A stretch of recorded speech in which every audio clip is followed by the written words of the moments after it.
आपापसातील मतभेद विसरून केवळ सर्वांच्या भल्यासाठी आणि आसक्ती आणि फलाशा सोडून केलेलं कर्म म्हणजेच यज्ञकर्म.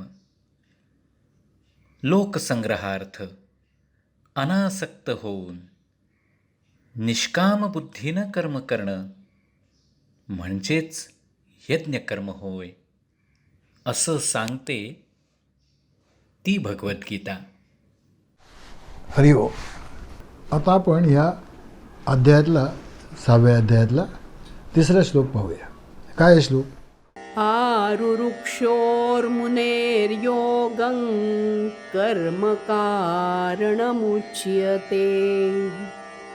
योगारूढस्य तस्यैव शमः कारणमुच्यते. जो अष्टांग योगामध्ये नवसाधक आहे त्याच्यासाठी कर्म हे साधन असल्याचं म्हटलं जातं, आणि ज्याने पूर्वीच योग साध्य केला आहे त्याच्यासाठी साऱ्या भौतिक क्रियांचं शमन हे साधन असं म्हटलं जातं. म्हणजे काय अर्थ होईल? योगम आरुरुक्षो, ज्याची योगावर आरूढ होण्याची इच्छा आहे. आता इथे कुठला योग चालला आहे? अर्थातच कर्मयोग. म्हणजे कर्मयोगावर आरूढ होण्याची ज्याची इच्छा आहे त्यांनी मुने हे कर्म म्हणजे मुने म्हणजे मननशील माणूस. मननशील माणसाला निष्कामक भावनेने कर्म करणं आवश्यक आहे, जर त्याला योगावर आरूढ व्हायचं असेल तर. कारणमुच्यते, हा हेतू सांगितलेला आहे, हा त्याचा हेतू आहे करण्याचा. या उलट तस्य योगारूढस्य, तो एकदा योगारूढ झाला म्हणजे योग त्याला साध्य झाला की मग काय करायला पाहिजे? शम एव कारणमुच्यते, सर्व संकल्पांचा त्याग करणं हेच योग्य आहे असं सांगितलेलं आहे, असं म्हणत आहेत. आता इथे वाढलं योगम आरुरुक्षो, योगावर आरूढ होणे. आरूढ कशावर होतात? तो आरूढ होतात घोड्यावर. आणि ज्या माणसाला घोड्यावर आरूढ व्हायचं आहे ना, हे काही साध्या साध्या माणसाचं काम नाही हो, हे नक्कीच आहे.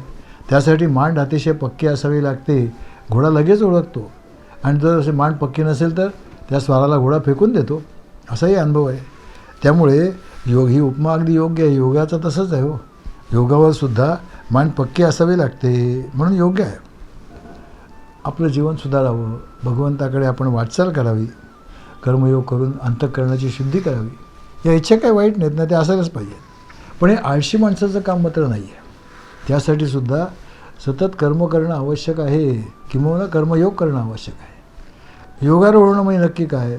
योगारूढ कोणाला म्हणावं हे भगवंत पुढच्या श्लोकात सांगणारच आहे, तेव्हा आपण ते सविस्तर पाहणारच आहोत, त्यात काही शंकाच नाही. आता हेच पाहिजे की ज्याची योगारूढ होण्याची इच्छा आहे, जो कर्ममार्गाने भगवंताकडे जाऊ इच्छितो आहे, त्याने काय काय करणं आवश्यक आहे? भगवंत काय सांगतात? पहिलं म्हणजे त्यांनी कर्म करणं आवश्यक आहे.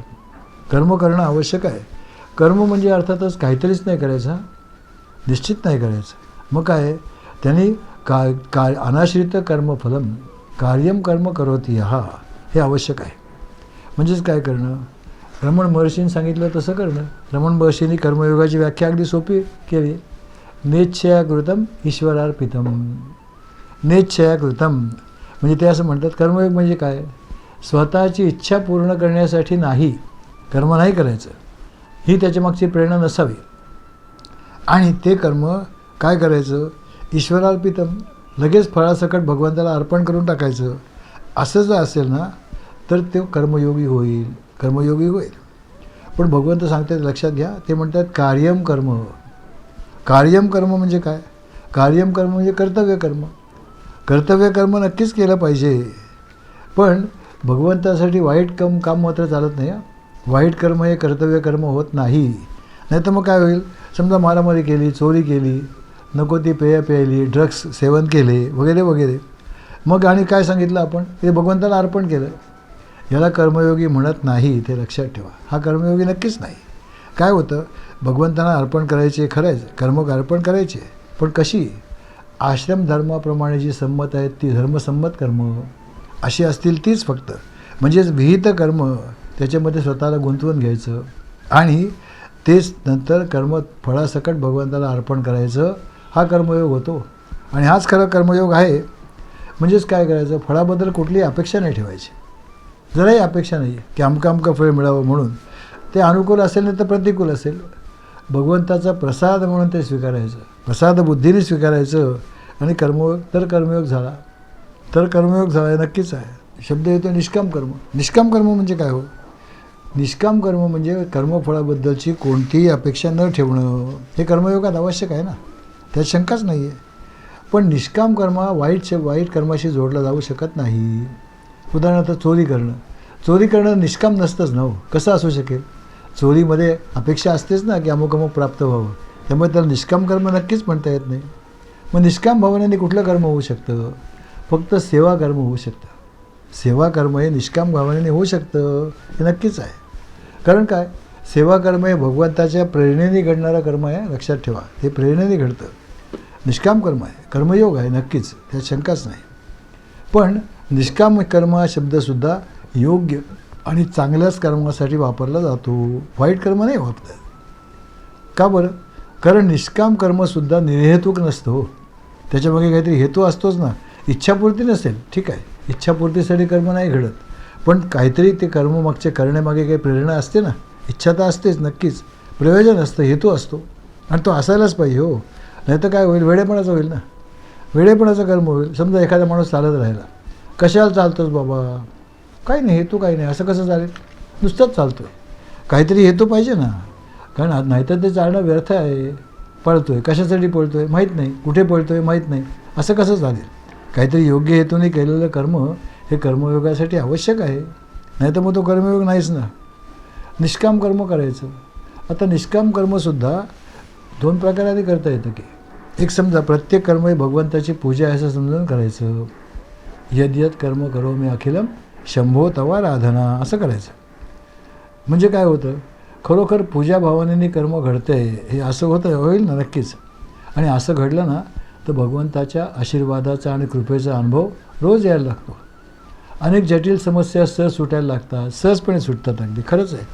कित्येक कठीण वाटणारी कामं व्हायला लागतात, अगदी खरं आहे. म्हणजे मग काय होतं? मनाची प्रसन्नता आणि आनंद टिकून राहतो. आता हे झाले सगळे व्यावहारिक फायदे आहेत. आता दुसरं बघूया, निष्काम कर्म म्हणजे काय करणं? प्रत्येक कर्म भूतमात्रांची सेवा म्हणून करणं. यामध्ये अर्थात अनेक प्रकारचे कर्म येतील ना. तुमच्या जशी परिस्थिती असेल त्याप्रमाणे, एखादं समजा चांगली परिस्थिती असेल, एखादा आश्रम बांधणं, गरीब मुलांसाठी शाळा बांधणं, हॉस्पिटल बांधणं, किंवा जनहितासाठी जी कामं होतील ती. समजा एखादी गरीब मुलगा आहे, शिक्षणासाठी अडचण आहे पैशाची, थोडीफार त्याला मदत करणं, अशी कामं होऊ शकतात. किंवा धर्मसंमत मार्गाने लोकांनी जावं म्हणून त्यांना प्रेरित करणं, हे सुद्धा काम होईल ना.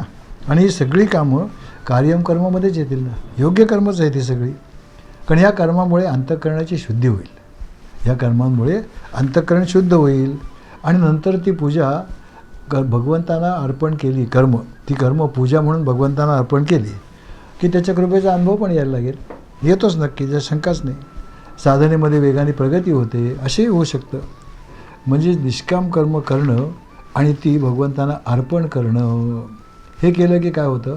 माणूस योगारूढ होण्यासाठी पात्र होतो. योगात त्याची प्रगती व्हावी असं ज्याला वाटतं, त्यांच्यासाठी साधना आहे, नक्कीच आहे.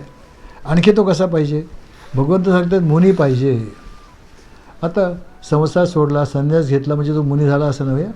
किंवा आपण नेहमी सिरियल्स बघतो, सिनेमा बघतो, त्यामुळे मुनी म्हणजे असे लांब केसांचा बुचडा बांधला आहे, दाढी वाढलेली आहे, भगवी कपनी घातली, तो मुनी असं वाटतं. तसा त्याचा अर्थ नाही मंडळी.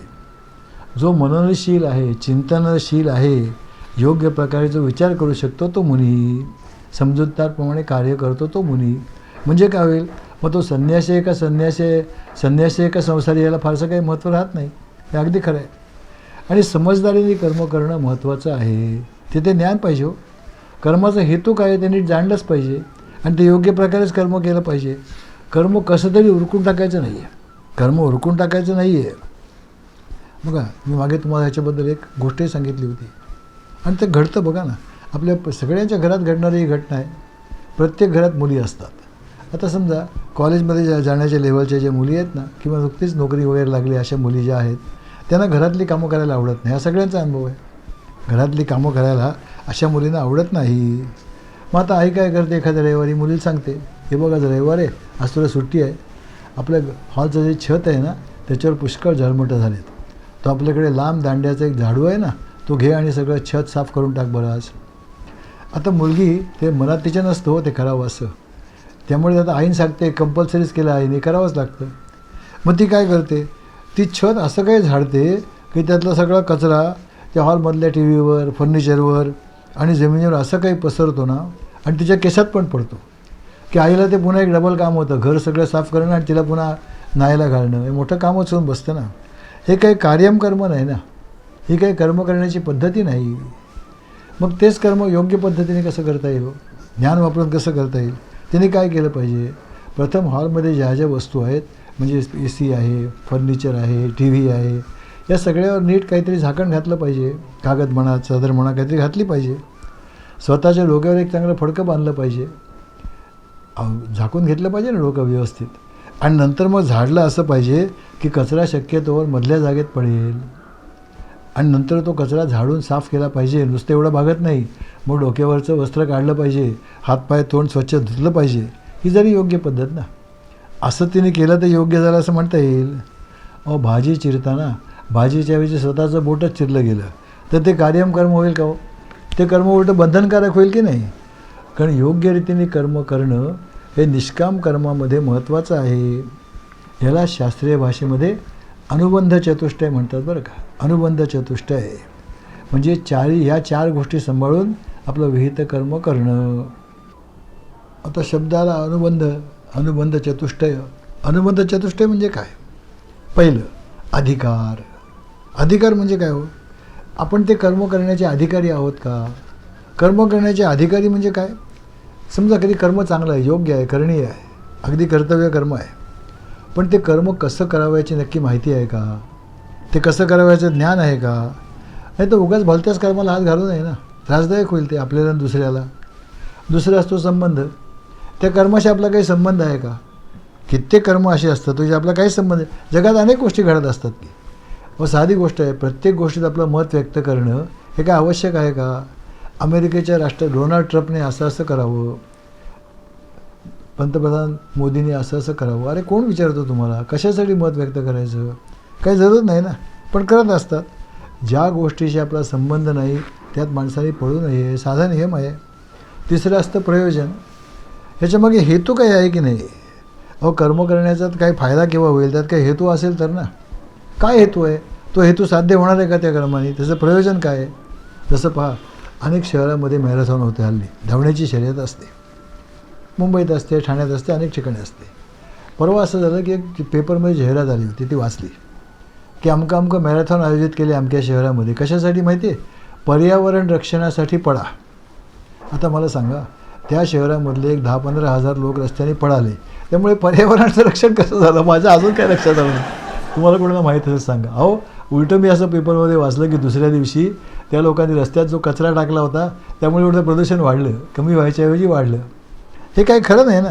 त्यामुळे नक्की माहीत पाहिजे त्याचं प्रयोजन काय आहे. तसंच कर्म करण्याची योग्य पद्धतसुद्धा माहीत पाहिजे ना, नक्कीच पद्धत माहीत पाहिजे. कारण काय होतं, विशेषतः रिटायर्ड माणसांसाठी सूचना आहे बरं का. ज्या कर्माची पद्धत माहीत नाही त्यात पडू नये. पण तो शहाणपणा नसतो बऱ्याच वेळेला. पुष्कळ वेळा काय होतं, घरातला एखादा मिक्सर बिघडतो, मग यांना कुमकुम येतं, चला मी करतो दुरुस्त. तुम्हाला माहिती आहे का दुरुस्त करायची नाही. मग असं काही दुरुस्त करायला जातात की तो मिक्सर एवढा बिघडून बसतो की परत नवीनच घ्यावा लागतो. असं होऊ नये. कर्म करण्याची युक्ती माहीत पाहिजे हो. आपण युक्त असायलाच पाहिजे, नाही तर ते कर्म करू नये ना. खरं आहे, योगमार्गात जर प्रगती करायची असेल ना तर कर्म करण्याची योग्य पद्धत, त्याच्यावर चिंतन करण्याची क्षमता ज्याने असेल ना त्यांनी कर्मयोग मार्गाने योगारूढ व्हावं ना, काय हरकत नाही. त्यांनी काही कर्मत्याग करायची जरूर नाही आहे. पण तो एकदा योगारूढ झाला की मग मात्र भगवंत काय सांगतायत, योगारूढस्य तस्यैव शमः कारणमुच्यते. आता इथे शब्द आला शमः कारणमुच्यते. मंडळी दोन शब्द आहेत, एक दम आणि शम.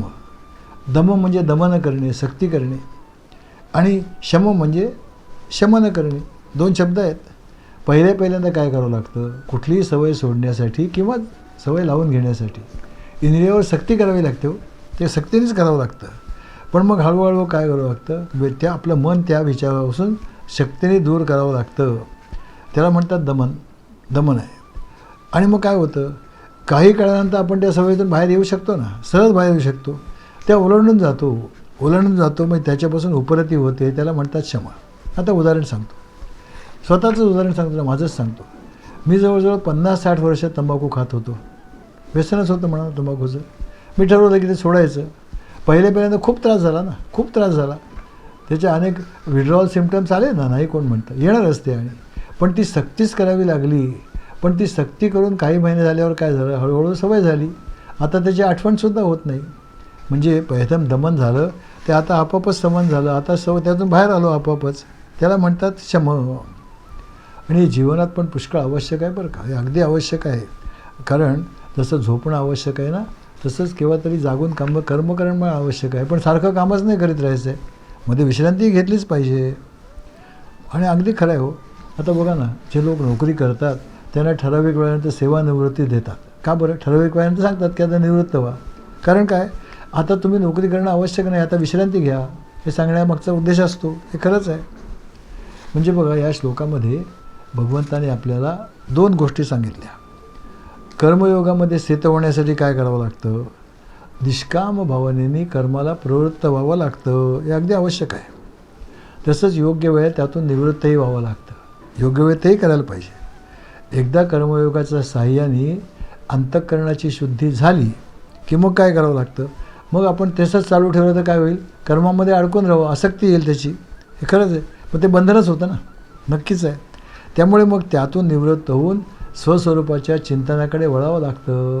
हे नक्की आहे आणि ते करावंच लागतं. त्यामुळे मग स्वस्वरूपाच्या चिंतनाला अधिकाधिक वेळ देणं आवश्यक आहे. हे जे प्रवृत्ती निवृत्तीचं संतुलन आहे ना, स्वातंत्र्य आहे, त्याला हे ज्याला साधलं की नाही, तोच योगामध्ये स्थित झाला असं समजावं. हे नक्कीच आहे. आता योगारूढ म्हणजे काय नक्की, ते कोणाला म्हणायचं, ते भगवंत पुढच्या श्लोकात सांगणार आहेत. तो आपण पुढच्या प्रवचनात पाहूया. हरिओम.